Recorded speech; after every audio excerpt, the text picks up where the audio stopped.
More US based ఈ learning platform. మీరు కూడా స్లాట్ బుక్ చేసుకోవాలంటే ఈ నెంబర్కి కాల్ చేయండి. నమస్తే, వెల్కమ్ టు సుమన్ టీవీ. నేను హరిత. మన బ్యాంక్ అకౌంట్లో డబ్బులు లేకుండా డబ్బులు విత్డ్రా చేసుకోవచ్చా? అదేంటి అని ఆశ్చర్యపోతున్నారా? దీని గురించే ఇప్పుడు మనం మాట్లాడబోతున్నాం. స్టూడియోలో ఉన్నారు సర్టిఫైడ్ ఫైనాన్షియల్ ప్లానర్ లీలా రవికాంత్. రవికాంత్ గారు, మినిమం బ్యాలెన్స్ ఉండాలి మనం డ్రా చేసుకోవాలంటే. అలాంటిది డబ్బులు లేకుండా డ్రా చేసుకోవడం ఎలా? అంటే ఇవి కొన్ని స్పెసిఫిక్ కండిషన్స్ని ఫుల్ఫిల్ చేయి ఉండాలి. ఇప్పుడు ప్రీమియం బ్యాంక్ అకౌంట్స్ ఉంటాయి, వెల్త్ అకౌంట్స్ కానీ లేకపోతే శాలరీడ్ అకౌంట్స్ కానీ ఇట్లా ఉంటాయి. వాళ్ళకి మంత్ 1వ తారీఖు నుంచి కంపల్సరీగా ఆ అకౌంట్కే వచ్చి శాలరీ అందులోనే పడుతూ ఉంటుంది.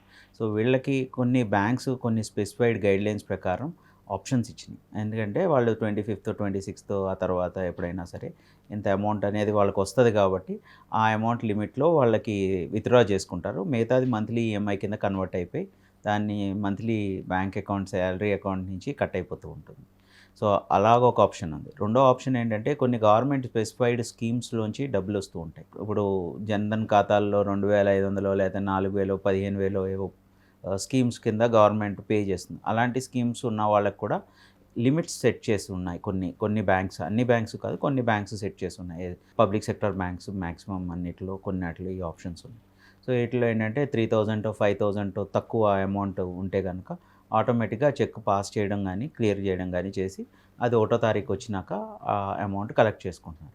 సో ఇట్లాంటి ఆప్షన్స్ అయితే బ్యాంక్లో ప్రతి కరెంట్ అంటే సేవింగ్స్ బ్యాంక్ అకౌంట్ హోల్డరు డబ్బులు లేకపోయినా వాళ్ళ యొక్క శాలరీ బేస్ చేసుకుని వాళ్ళకి ఆ లిమిట్ సెట్ చేసి ఉన్నాయి, అందులోంచి డ్రా చేసుకోవడానికి అవకాశం ఉంది. రెండోది ఏంటంటే కొన్ని ఎఫ్డీస్ కూడా తీసుకుంటారు, ఫిక్స్డ్ డిపాజిట్స్. దాన్ని కూడా సేవింగ్స్ బ్యాంక్ అకౌంట్కి లింక్ చేస్తారు. చేసి మీ డబ్బుల్నే మీకు ఇస్తారు. కానీ ఏంటంటే ఆ సేవింగ్స్ బ్యాంక్ అకౌంట్ కన్నా ఒక 3% 2% ఇంట్రెస్ట్ రేట్ ఎక్కువ ఛార్జ్ చేస్తారు. సో ఆటోమేటిక్గా మీరు వాడుకున్న దానికి వాళ్ళు ఇంట్రెస్ట్ కలెక్ట్ చేస్తారు.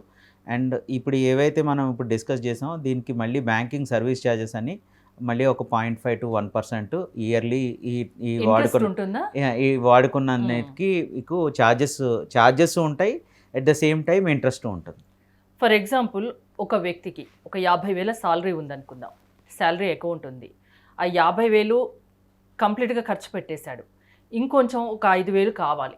అప్పుడు ఓడి ఆయనకు వస్తుందా? వస్తుంది మేడం, వస్తుంది. కథ ఏంటంటే ఆ ఓడి లిమిట్ని వాళ్ళు సెట్ చేసుకోవాలి, ముందే ప్రీగా అప్రూవల్ తీసుకోవాలి. తీసుకుంటేనే వస్తుంది. అకౌంట్ తీసుకునే ముందే ఇవన్నీ ఉంటాయా? అకౌంట్ తీసుకున్నాక కూడా బ్యాంక్లో మీరు అప్లై చేసుకుంటే మీకు ఇస్తారు, లిమిట్ ఇస్తారు. ఆ లిమిట్ ప్రకారం మీరు విత్డ్రా చేసుకోవచ్చు. అంతేగాని మీరు అది సిబిల్ స్కోర్సు అవన్నీ తీసుకునే మీకు సెట్ చేస్తారు. సో దాని ప్రకారం వస్తుంది. ఇప్పుడు ఇంకా కొత్తగా ఏంటంటే ఇంకా కొత్త ప్లాట్ఫామ్స్ కూడా వచ్చినాయి. P2P లెండింగ్ అని చెప్పి అట్లా ఏంటంటే పియర్ టు పియర్ లెండింగ్ కింద మీరు డబ్బులు వేరే వాళ్ళ దగ్గర కూడా మీరు ఈజీగా ట్రాన్సాక్షన్ చేసుకోవచ్చు, ఖాళీ సేవింగ్స్ బ్యాంక్ అకౌంటే కాకుండా.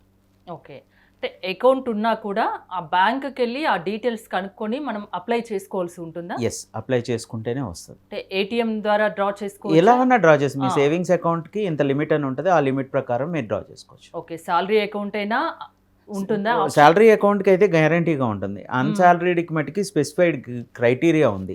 సో మీకు ఇన్కమ్, ఫిక్స్డ్ ఇన్కమ్ మీ బ్యాంక్లోకి వస్తూ ఉండాలి, ఇవన్నీ క్రైటీరియా ఉన్నాయి, దాని ప్రకారం ఇస్తారు.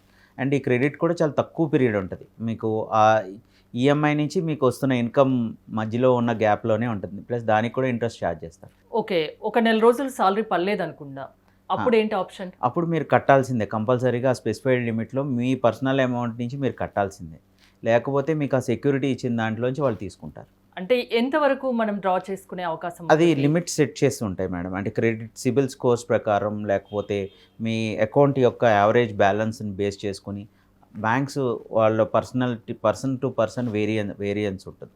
సో దాని ప్రకారం సెట్ చేస్తారు. కొంతమందికి 5,000 చేస్తారు. చాలా బ్యాంకుల్లో, అన్ని బ్యాంకుల్లో ఆల్మోస్ట్ ఉందండి. 5,000 నుంచి 5 lakhs వరకు 10 lakhs వరకు కూడా ఎంత అసలు అమౌంట్ ఏమీ లేకుండా మనం డబ్బులు డ్రా చేసుకోవచ్చు. కాకపోతే బ్యాంక్ వెళ్ళి ఆ వివరాలు కనుక్కోవాల్సి, అది ఆ ఫెసిలిటీని అప్లై చేసుకోవాలి.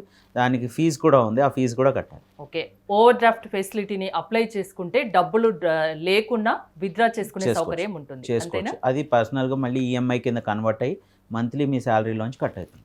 ఓకే, థ్యాంక్ యూ రవికాంత్ గారు. థ్యాంక్స్. Thank you.